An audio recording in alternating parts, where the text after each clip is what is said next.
سلام. ویدیوی دوم، کتاب دوم. به زیر اثر آنماری سرینکو. چند وقت پیش من داشتم بین کتاب‌ها چرخ می‌زدم و خب تو مشخصات یک کتابی به اسم ناپلئون بوناپارت خوردم.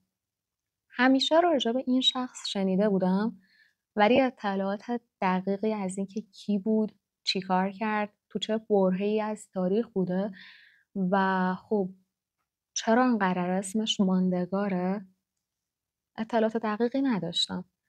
پس جذبم کرد و باعث شد که بیشتر برم راجبش بخونم.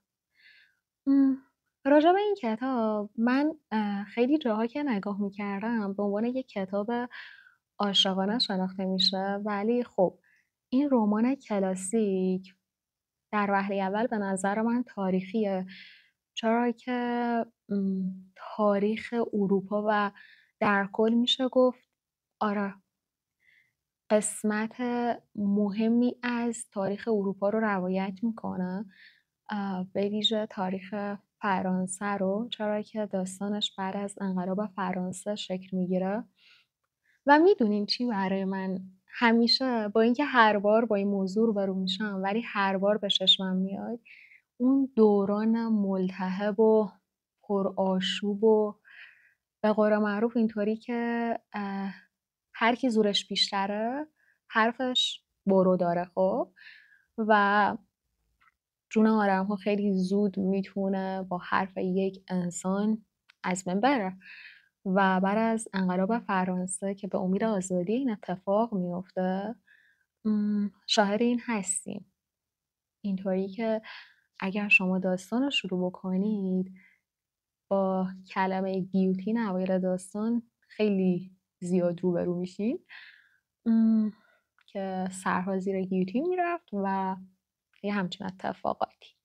خب در وهله بعدی که راجع به این کتاب بخوام بگم، ببینید معمولا اسم کتاب تاریخی میاد یه چیز خشک سنگین دیگه تو تصور ما هست، ولی باید بگم این کتاب اینطوری نیست، چرا که در واقع با خوندن این کتاب شما دارین دفتر خاطرات یک شخصی رو میخونین، شخصی به نام دزیر کلاری،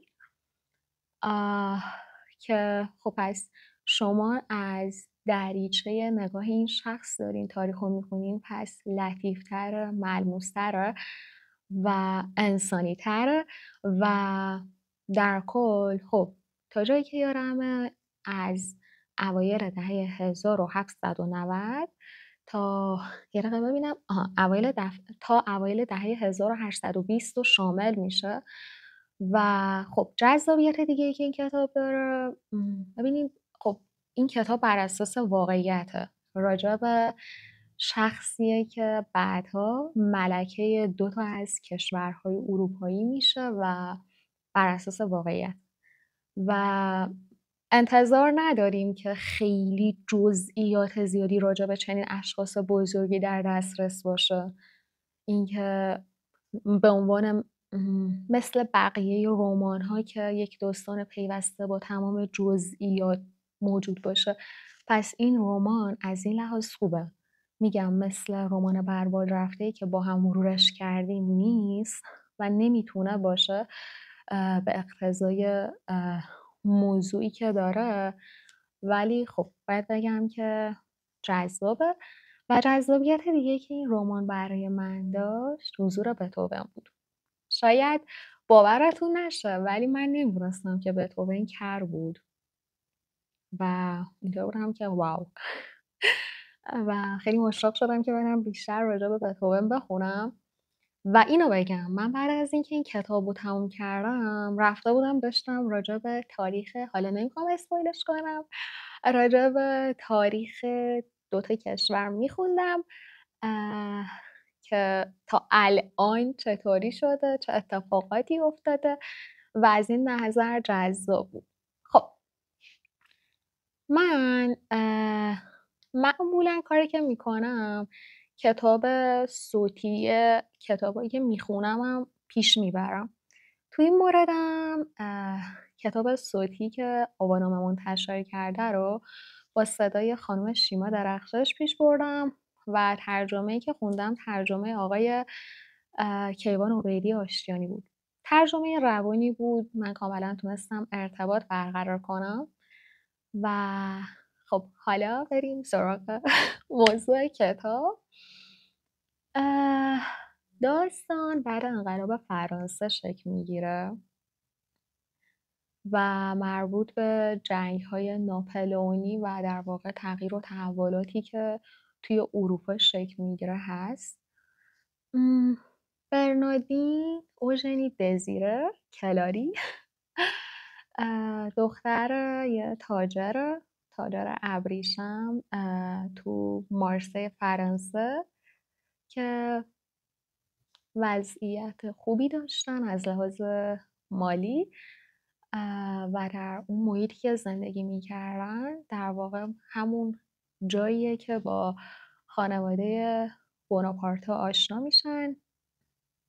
در وهله اول اون موقع ناپلئون ها میان به خاطر جهیزیه‌ای که خواهر دزیره و خودش داشته با این خانواده وصلت میکنن.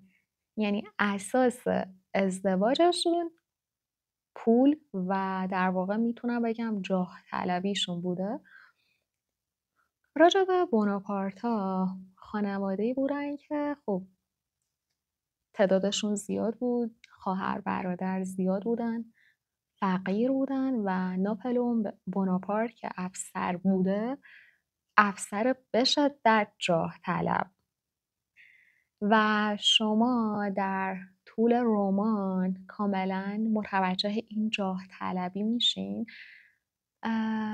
و چیزی که جالب بود برای من این آدم با وجود اینکه نبوغ نظامی خیلی قوی داشت نبوغ نظامی و سیاسی خارق‌العاده‌ای داشت در زمان خودش و تونست فتوحات خیلی زیادی داشته باشه، ولی چون از جایی به بعد مغرور شد و خب ما میدونیم که هر آدمی ضعف‌های اخلاقی خودش رو داره و چیزی که مهمه اینه که بهش آگاه باشه، بتونه کنترل و مدیریتش کنه تا آسیب زننده نباشه. ولی این کاری نبود که ناپلئون بوناپارت کرد و در نهایت در دوران ناپلئون بوناپارت طبق اطلاعاتی که وجود داره 1.1 میلیون نفر از ارتش فرانسه آدم میمیره و اگر مثلا ارتش‌های متحد هم در نظر بگیریم این تعداد به چندین میلیون نفر میرسه که خب عدد خیلی زیادیه. خب و شما خب آقا دزیره کلاری که ما داستان خاطرات این دختر رو میخونیم، چیزی که بود با توجه به اون جو فرهنگی و اجتماعی و دوران پرآشوبی که بوده یه متفاوت بودنی رو تو وجود این دختر آدم میبینه که وای میسه، یه جاهایی حرفشو میزنه، یه جاهایی یه کارهایی میکنه که اون موقع در واقع برخلاف عرف محسوب میشده و در طول داستان شما اینو میبینین که این شخص همیشه حواسش به هویتش، به خود واقعیش هست که از خودش فاصله نگیره و انسانیتش رو حفظ کنه و کارهای خارق‌العاده‌ای رو در جایگاه خودش انجام میده. چون نمیخوام که اسپویلی صورت بگیره پس اینطوری حرف میزنم و مورد دیگه راجب نگم راجب کی، ولی این شخص جز افراد رده بالای قدرت ناپلئون بوناپارت بوده و در نهایت به عنوان پادشاه تاجگذاری میکنه، ولی در کشوری جز فرانسه که این شخص همسر دزیر کلاریه. برخلاف ازدواج‌های صرفا سیاسی که اون موقع‌ها بوده، ببینید طرف ازدواج میکرد تا قدرت به دست بیاره یا قدرتش تثبیت بشه، یا ازدواج میکرد که موقعیت اجتماعیش تثبیت بشه یا پولدار بشه. ولی این شخص برخلاف اتفاقاتی که میفته کاملا به همسرش متعهد میمونه و این خیلی قشنگ بود. و نمیدونم این حرفی که میزنم درسته یا نه، ولی واقعا مرد حاضر میشه، مرد بود و حاصل تربیت چنین مادر و پدری قطعا فرزند درستی خواهد بود. و چیز دیگه که شما توی این داستان میبینید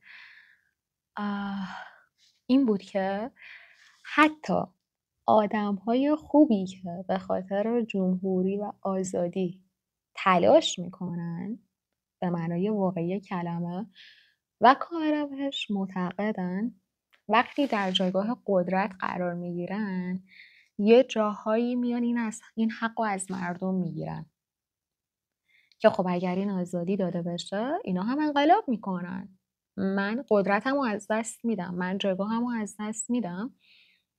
و خیلی مهمه که آدم حواسش به این مورد باشه، خیلی مهمه.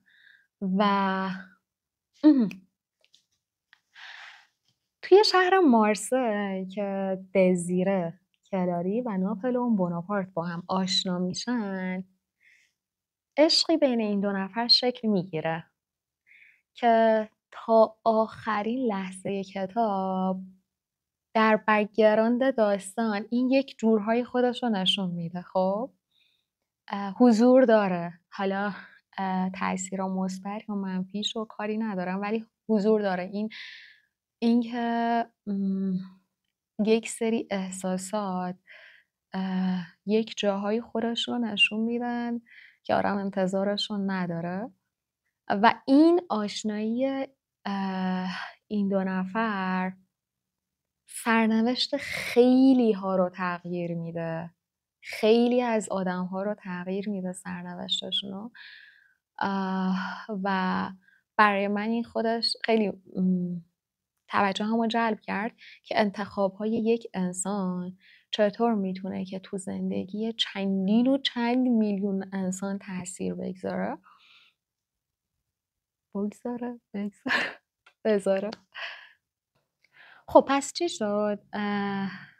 بوناپارت افسر جاه طلبی که هست طی اتفاقاتی که میفته به ادامه مسیرش میپردازه، پای حرفش میمونه، به قدرت میرسه، جزء فرماندهانی میشه که بسیار الهام بخش بوده، در این حد که بتهوون با الهام از ناپلئون بوناپارت اثری خلق میکنه و در ادامه داستان با توجه به امپراتوری که این شخص تشکیل میده ازش روگردان میشه و خودش یه جورهایی ناامیدی رو نشون میده، اینکه خب همه اینطوری بودن که این آدم قراره ما رو نجات بده، ما رو به اون چیزی که میخوایم برسونه و در نهایت میبینن که این اتفاق نمیفته.